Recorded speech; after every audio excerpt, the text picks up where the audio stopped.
அனைவருக்கும் வணக்கம். இலங்கை அரசு திடீரென்று ஒரு மாற்றத்தை உண்டாக்கி இருக்கிறத நீங்க பார்க்கக்கூடியா இருக்கு. அனுரகுமார திசாநாயகன் அரசு. ஆம் நண்பர்களே, நான் சொல்ல போற விடயம் நிச்சயமாக உங்களோட பொறாமைக்கோ இல்லை உங்களை எரிச்சலையோ நான் சொல்லவில்லை. கொஞ்சம் எச்சரிக்கையாக இருங்கள் என்பதற்காகத்தான் இந்த வீடியோ பதிவிடுறேன். அதாவது நாங்கள் எல்லாரும் இப்ப இங்க கஷ்டப்பட்டு உழைச்சு பணங்களை கஷ்டப்பட்டு உழைச்சு கொண்டே இலங்கையில கொட்டுறோம்.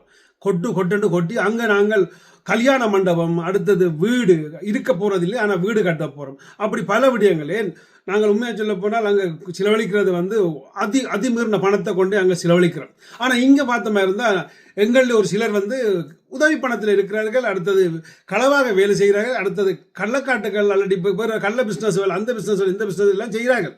சார், நான் எல்லாரையும் சொல்லல, ஒரு சிலரை சொல்றேன். கொர்ணைக்கப்படாது. ஏன்னா உங்களுக்கு தெளிவுபடுத்த வேண்டியது கட்டாயத்துக்கு நான் ஆளாகப்பட்டில்லை. ஏன்னா இந்த அரசாங்கத்தின் நிலை அப்படித்தான் போகுது. உங்களை எல்லாரையும் காட்டி கொடுக்க போகுது இந்த அரசாங்கம்ன்றதை மாற்று கருத்து இல்லை.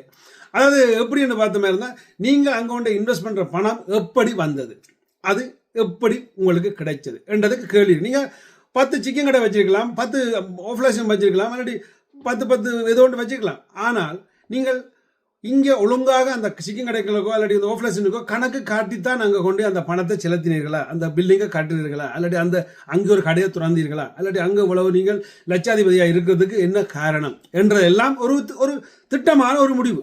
அது எல்லா இடத்தையும் நடக்குது. இது முந்தைய ஒரு காலத்தில் உங்களுக்கு ஜேர்மனில் இருக்கிறவர்களுக்கு தெரியும். சுவிஸ் பேங்க் உங்களுக்கு எல்லாம் தெரியும். சுவிஸ்ன்றது உலகத்திலேயே எம்ஜிஆர் பணத்திலிருந்து உங்கள் பலவேற்ற பணம் இப்போ அங்கே இருக்குன்னு சொல்கிறாங்க. அப்படி கொத்த பேங்கில் ஜேர்மன்ல இருந்து பலர் போய் அங்கே பணம் போட, அதாவது எங்கட தமிழர் இல்லை, ஜேர்மன்காரர் இருக்கிறார்கள், போலந்துக்காரர் இருக்கிறார்கள், அப்படி யுகோஸ்லாவியாக்காரர் இருக்கிறார்கள், அப்படி பலர் அங்கே போய் இங்கே களவாய் செய்து வேலையில செய்து போட்டு பக்கத்தில் ஒரு போர்டர் கடந்தா சுவிஸ், அப்படியே சுவிஸில் போய் பணத்தை போட்டு அங்கே அந்த பேங்கில் புழங்கிட்டு வர்றது. அப்போ அங்கே அந்த பேங்கு நீங்கள் எங்கால காசு வந்துட்டு வாயே துறக்காது, நீ கொண்டு கொட்டப்போ என்னட்டு அப்படித்தான் சொல்லும். ஆனால் ஜேர்மன் அரசாங்கம் சும்மா அரசாங்கம் இல்லை, அவங்க மண்டக்காயல். அவங்க அந்த போர்டரில் வார கார்களை அதிகம் மறைச்சு செக் பண்ணுறது விசாவை பார்க்குறாங்களோ இல்லையோ, உங்கள்கிட்ட சுவிஸ் பேங்க் அக்கௌண்ட் இருக்கிறதுக்கு ஏதேனும் ஒரு அத்தாட்சி இருக்கா. அதாவது சுவிஸ் பேங்கில் கொண்டே காசை போட்டோன்னு அவங்கள ஒரு கிஃப்ட் கார்டு தருவாங்க, ஒரு பூக்கொத்து தருவாங்க, பல விஷயங்கள் தருவாங்க. அதுவரை இவர்கள் சில நேரத்தில் மறந்து போய் காரத்தை கொண்டு வருவார்கள்.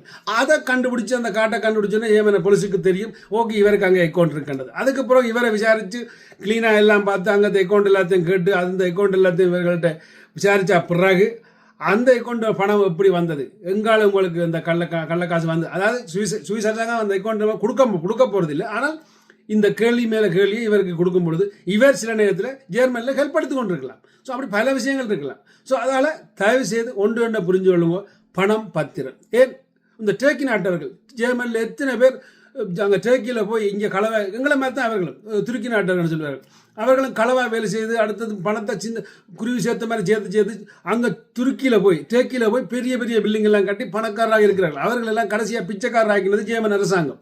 ஸோ அது அந்த நாடு எப்படியும் இவர்கள் கேட்கும் பொழுது அதை கொடுத்து ஆக வேணும். ஸோ இதைத்தான் இனி காலங்களில், அதாவது தமிழர்களுக்கு இங்கே இங்கிலாந்திலே நடக்கலாம், ஜெர்மனியில் நடக்கலாம், ஐரோப்பாவிலே நடக்கலாம், கனடாவில் நடக்கலாம், அமெரிக்காவில் நடக்கலாம் என்றெல்லாம் மாற்று கருத்து இல்லை. ஏண்டா நாடுகளுக்கு இப்போ பணம் தேவை. எங்கள்கிட்ட நாங்கள் கஷ்டப்பட்டது இவ்வளவு காலம் இந்த நாட்டுக்காகத்தான். அதாவது எங்கள்கிட்ட பென்ஷனோ இல்லாட்டி எங்கள்கிட்ட வயது வரம்பரையும் கொஞ்சம் முறிஞ்சு வேலை செய்து அதை கொண்டே நாங்கள் எதையும் செய்திருக்கிறோம், இல்லைன்னு இல்லை. ஆனால் அதுக்கு எங்கள்கிட்ட புரு இருக்கா என்றதை நீங்கள் பத்திரமா புருவ் பண்ணி வையுங்கள். அப்படி புரு இல்லாமல் நீங்கள் இருப்பீங்களா இருந்தால் இப்போ புத்த சில வர்ற மாதிரி அடுத்த நாளைக்கு உங்களுக்கு இந்த பணத்தை தேடி கட்டாயம் இலங்கை அரசு வரும். அந்த இலங்கை அரசு பணத்தை தேடி வரும்பொழுது நீங்கள் ரொம்ப வேதனைப்படுவீங்கள். ஒன்றும் இல்லாமல் வெறுங்கையோடு நிற்க வேண்டிய கட்டம் பெறும். கள்ளக்காட்டு அடிச்சுட்டு ஒளிச்சிருக்கு இலங்கையில் இருப்பவர்கள் எல்லாம் திருப்பி உங்களை பிடிச்சி கொண்டு வந்து இங்கே விடுவார்கள் என்றே மாற்று கருத்து இல்லை. அப்படி பல விடயங்கள் இருக்குது. ஸோ தவறான விடயத்தில் இந்த வீடுகளோ அல்ல இந்த கட்டடங்களோ இந்த பிசினஸ்களோ ஆரம்பிச்சிங்களாக இருந்தால் அதுக்கு சரியான புருவச்சேருங்கள். என்ன பொறுத்தவரையில் தமிழர் எப்பவும் பணக்காரராக இருந்தால் தான் நாங்கள் தமிழர் எப்பவும் தலை நிமிந்து நிற்கலாம் என்றெல்லாம் மாற்று கருத்து இல்லை. அதாவது நான் இதை எரிச்சலை சொல்லல, எச்சரிக்கையாக தான் சொல்லியிருக்கேன். முடிஞ்சவரை இதை சேவ் பண்ணுங்கள். எல்லாருக்கும் இது போய் சேரட்டும். வெகு விரைவில் இது நடக்கும். வேணுமென்றால் பாருங்கள். நன்றி, வணக்கம்.